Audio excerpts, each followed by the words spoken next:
What is so interesting about Raghav is also the fact that he has continued in the core area which we always sort of encourage our students to do. Steel is an important sector both for the country and for our department. So it's great, Raghav, that you are in that core sector and that we have you here as the chief guest.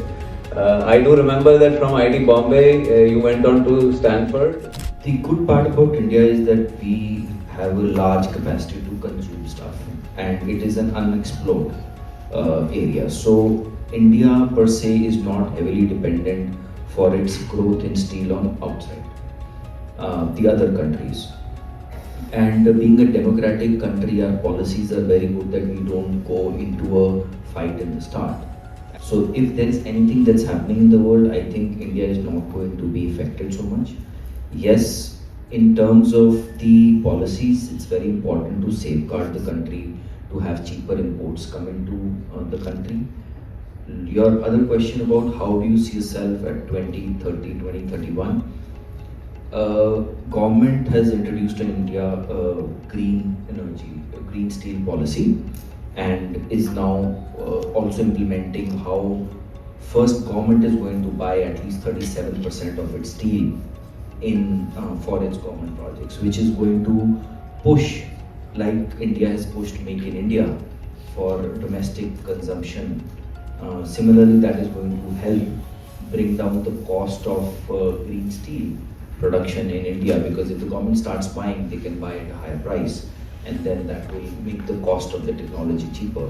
So I feel that yes, green steel is going to have a much higher portion in 2030, which will encourage the private players to be able to produce that more compared to others. Do you give to aspiring metallurgists and material scientists who want to work in sustainable steel?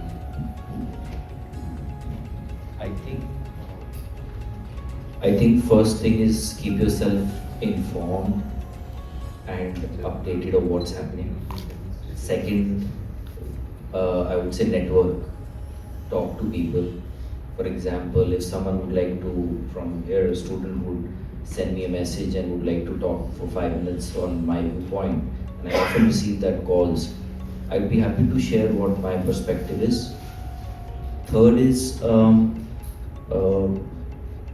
be practical, because what you have seen in the classroom, it is very important to go and visit and see, because there is a lot of difference. That multiplies the learning 10x. So get out of your comfort zone of the class and go and visit. You have 5 days, so 2 days are free. When you start working, you have no time. You're 7 days working.